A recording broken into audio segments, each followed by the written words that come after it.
Уважаемый господин председатель, дорогой друг, рад, что мы продолжаем добрую традицию нашего личного общения на старте Нового года, когда подводим итоги за прошедший период и намечаем планы на будущее. Тем более такой символичный день по китайскому народному календарю сегодня установление весны, Личунь, после которого уходят морозы, наступает обновление и начало нового цикла в природе. А для российско-китайских отношений можно это с уверенностью сказать, любое время года – это весна. И хотел бы лично поздравить вас и в вашем лице весь дружественный китайский народ с новым 2026 годом и наступающим праздником весны, с которым придет год красной огненной лошади, насколько мы знаем, а ей присущи сила, энергия и стремление двигаться вперед. То, что отличает связи между нашими странами. Вне зависимости от международной конъюнктуры, уверен в их прочности и поступательном развитии во всех областях. Российско-китайское всеобъемлющее партнерство и стратегическое взаимодействие носит образцовый характер. В этом году мы отмечаем 25-летие основополагающего для наших отношений договора о добрососедстве, дружбе и сотрудничестве.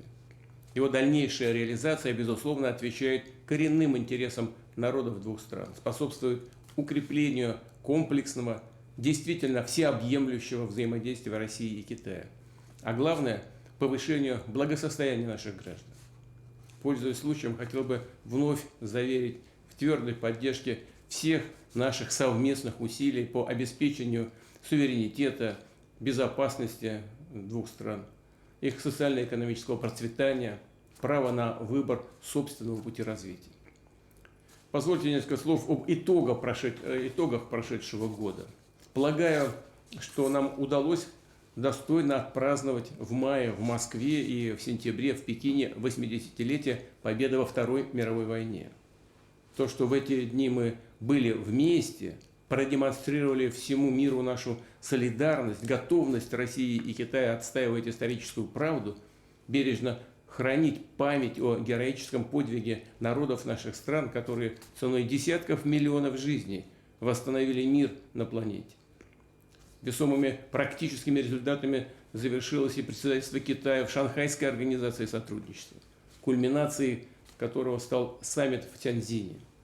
На переговорах в Москве и Пекине мы с вами предметно рассмотрели основные направления и наметили масштабные задачи по дальнейшему углублению двусторонней кооперации.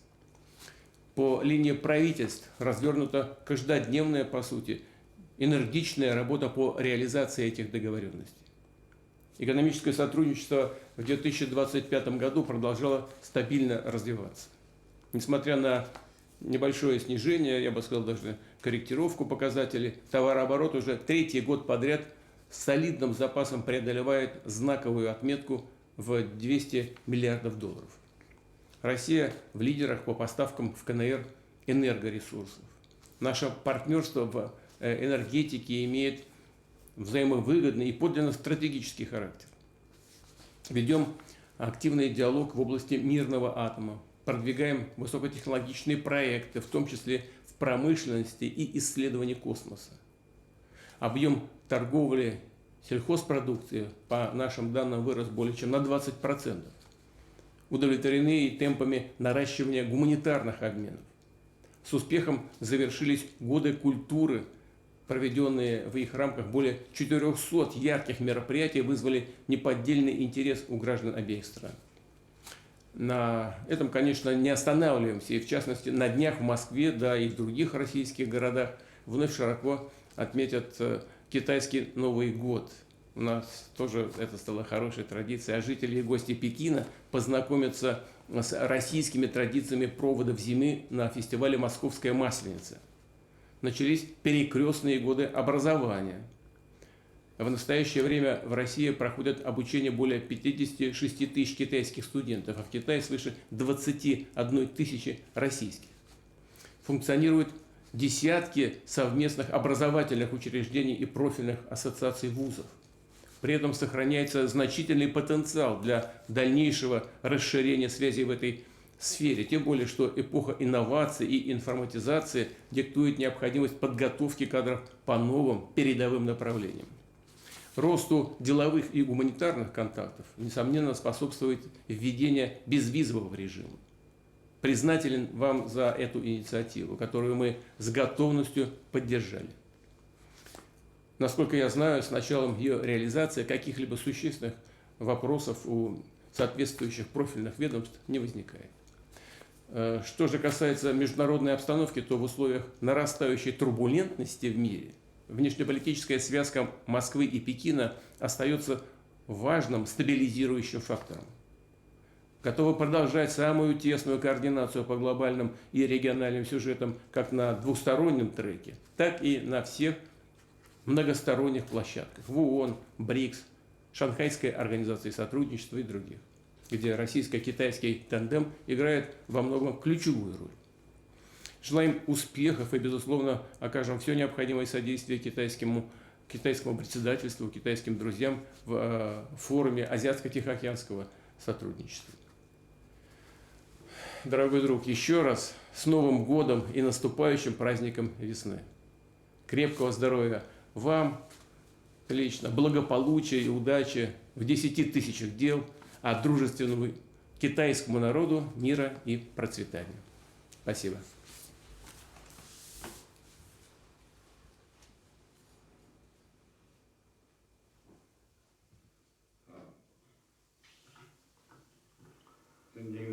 Уважаемый господин президент Путин, мой старый дорогой друг, очень рад с вами встретиться в начале Нового года в формате видеоконференции. Сегодня по лунному календарю у нас отмечается Ли Чун, начало весны. Только что вы упомянули об этом. Ли Чун открывает цикл 24 солнечных сезона и знаменует собой возвращение весны на Землю, олицетворяет новое начало и надежду. В столь приятный и весьма символический день с удовольствием с вами провожу углубленный разговор. Вместе разработать новый грандиозный план развития двусторонних отношений.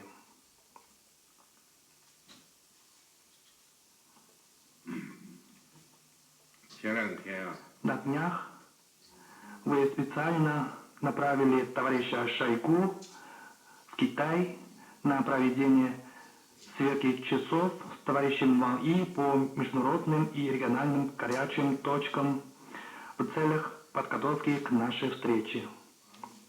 Товарищ Ван И мне доложил.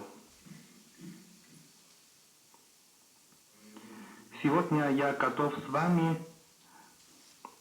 провести обмен мнениями по крупным стратегическим вопросам. За прошедший год мы с вами 2 раза встречались. Китайско-российские отношения вступают в новый этап развития. Мы торжественно отметили 80-летие победы мировой антифашистской войны, что демонстрирует решимость наших стран в отстаивании итогов Второй мировой войны и международной справедливости.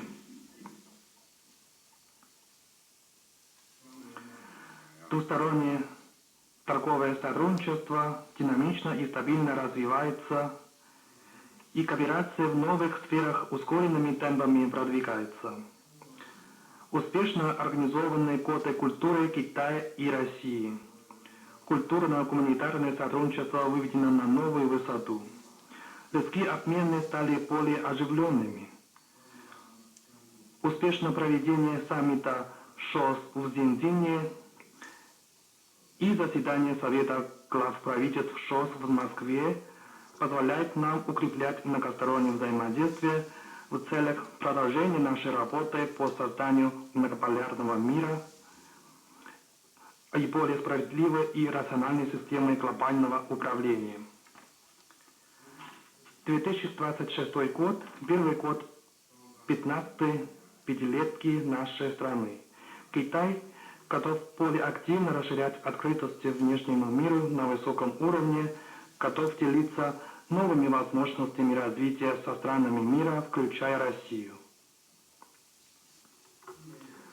В этом году тоже отмечается 30-летие установления китайско-российских отношений партнерства и стратегического взаимодействия, 25-летие подписания китайско-российского договора о добрососедстве, дружбе и сотрудничестве, а также открытие годов образования между Китаем и Россией.